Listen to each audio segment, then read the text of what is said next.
everyone, thank you so much for being here.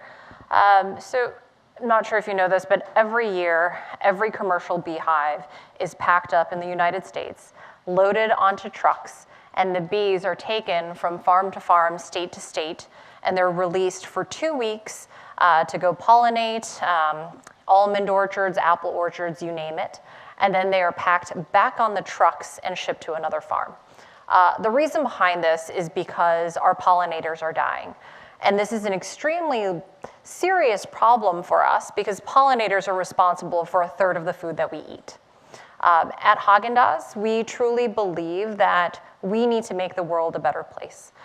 It's not entirely altruistic. The fact of the matter is that a lot of our ice cream flavors are bee dependent. They're dependent on the almonds that the pollinators pollinate. As you can see here, that is a picture of our almond orchard here in California.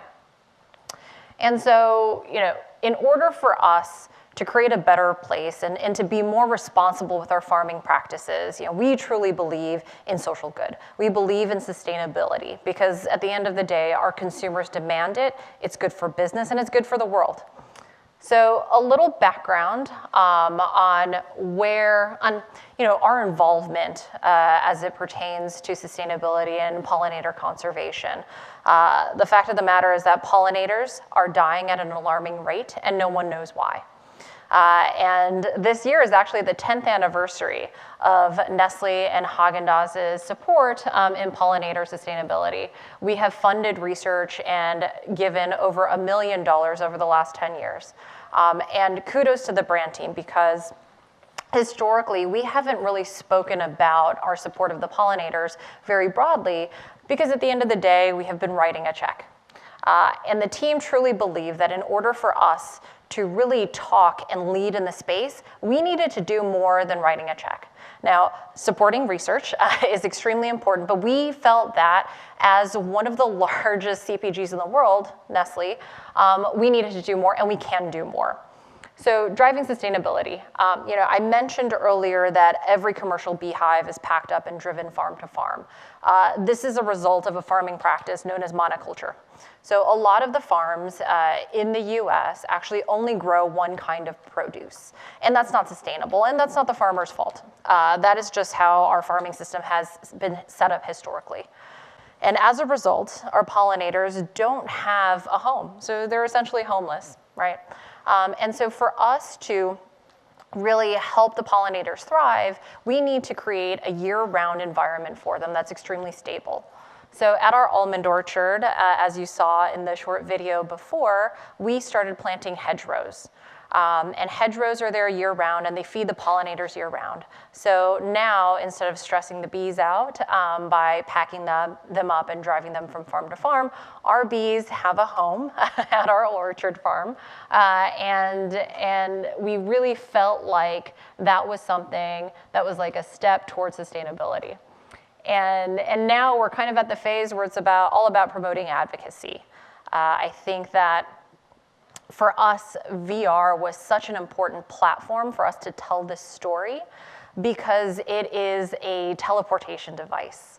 I think that empathy is really hard to evoke, especially through communication, and we were able to do that with this technology. Now, I live in San Francisco, and it's no secret that we have a very serious homelessness problem there. And how often do you walk down the street and you see someone who's homeless and you feel very brief pang of sympathy and I should do more, and then you continue walking. This is not something that we wanted to continue. We wanted to drive people to action. And so we harnessed virtual reality. Speaking from a large corporation and from the brand side, I think there's a habit sometimes or oftentimes of talking at the consumer, right? In a very self-serving way, right? Like buy our product. And using technology to do that when it might not be appropriate. For us, with the story that we were trying to tell, with the empathy we were trying to evoke, VR was honestly the only channel or technology where we could do that. And so we went forward with a plan, and with Häagen-Dazs being the lead brand, because I'm not sure many people know this, but Nestle, as the largest CPG in the world, we have over 2,000 brands worldwide. And I think it's very easy for a brand to go out there and say, hey, I want to recreate a kitchen in virtual reality. And my question to them is, why would you ever do that? Because you can actually just walk into a literal kitchen. Why would you use this amazing technology to do something or bring an experience that is very common day and that you can have without it? I think I just went backwards. Sorry about that. So for us, VR is not something that we are very familiar with dabbling in, nor is it something that our agencies are set up to do. And so we actually went about creating our 4-minute film in a very unique way. So we really wanted this to be content-driven. We wanted a brand to bring it forward, but it wasn't about putting the Häagen-Dazs pint or showing someone eating ice cream throughout the film. At the end of the day, that's very boring. Why would you watch that? And so we were able and lucky enough to get director Jason Sada, who's phenomenal, and who really had a vision for bringing our story to life. Because I've just told you the story, but hearing it is one thing, experiencing it is another. I think if you experience what I just talked you through, again, great, but not very interesting. So Jason was awesome, and he said, what if we shrunk people down to the perspective of a bee? Again, VR is the only technology that you can do that through. And so we absolutely were like, hey, we love the Magic School Bus. This is a great idea. Let's do it.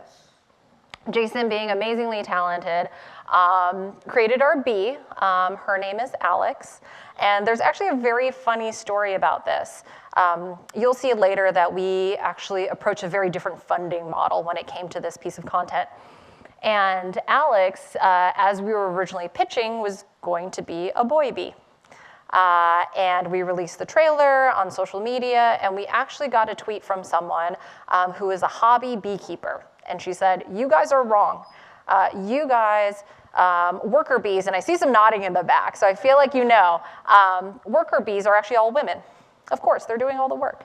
And so it was, I think in order for us to have credibility in the space, we really needed to admit that we made a mistake. We have worked with these societies before, but I think it was a very honest mistake. And so we said, thank you very much for your tweet. And so Alex is a girl, as she should be. So Jason hand drew Alex because there are a lot of different types of bees and pollinators. And again, we wanted to be as accurate as possible.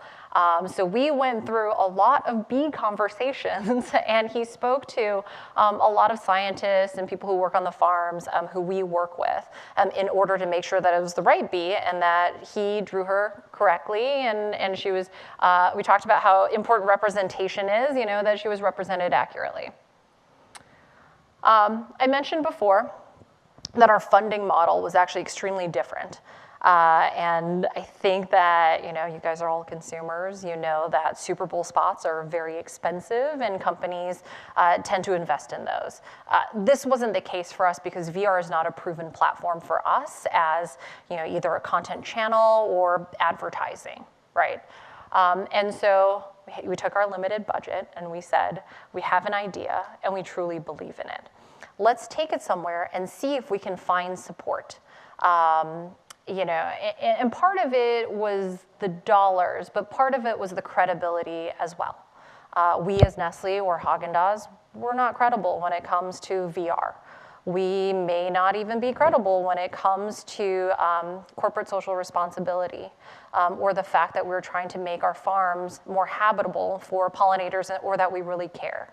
And so the partnerships that we were trying to form was really above and beyond what dollars we could get for it. So we took it to Sundance. We met with all the major players in the space. Part of it was through those conversations, we wanted our concept validated. If it wasn't the right thing to do and if we didn't have the right story and we weren't representing it the right way, we wanted someone who could call BS on it. And we were totally open to saying, hey, this is a space that we're learning, and we're open that we may be wrong in approaching this. This is something that we're really trying to test and learn and do the best job possible.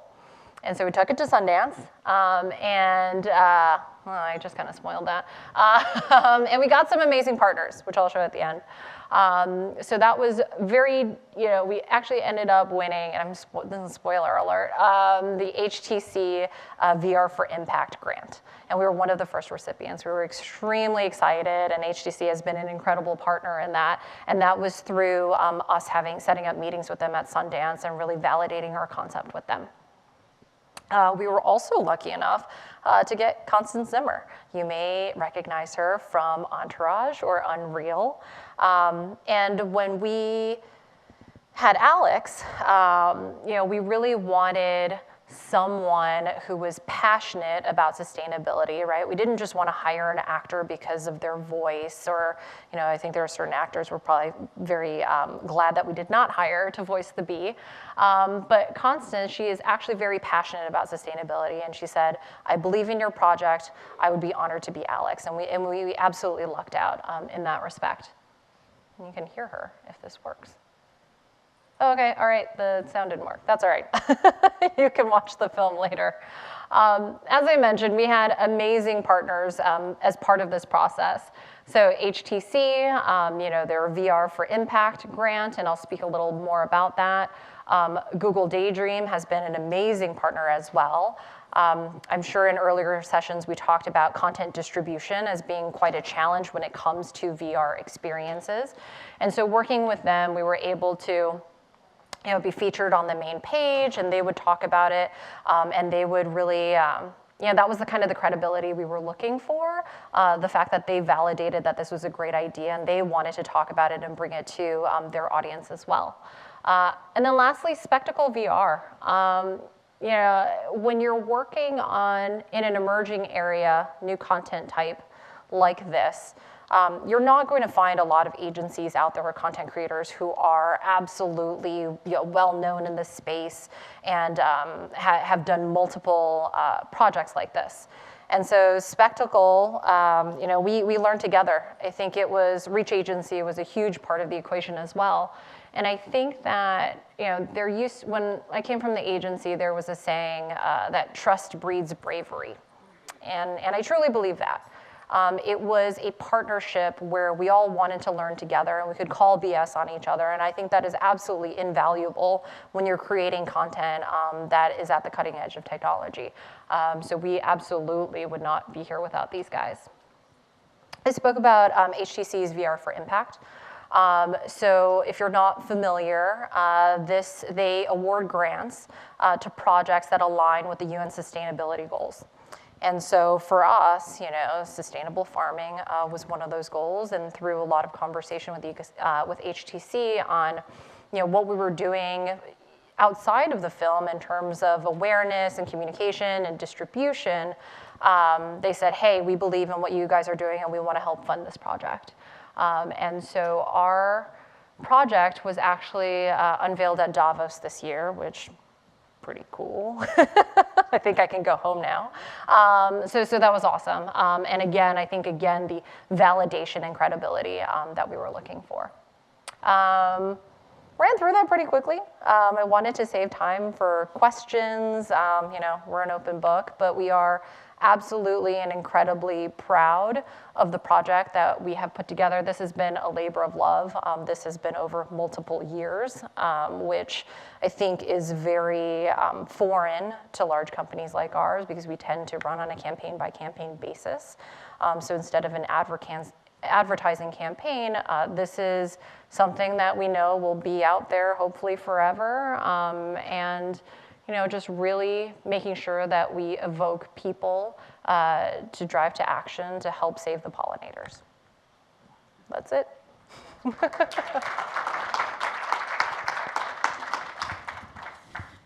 So, Orchid, on behalf of the Virtual World Society, we want to present you with this next medallion for unlocking minds and linking hearts at this XR for Good speaker series. Great. So would you thank her again you. and Nestle for all the work that they're doing? Thanks, guys. Awesome. Thank you so much. And we have time for one question. If anybody has anything buzzing they want to let out. All the bee, I know. It's okay. We had a lot of puns going around. So all right. If you have a question, come up quickly. I got a mic for you. I'll bring it to you. Where can we watch it? I'll send the link out. So it was featured on HTC's main page for HTC Vive. I need to check the release schedule again, but I believe you can also watch it via our YouTube link. I'll send that around. Thank you.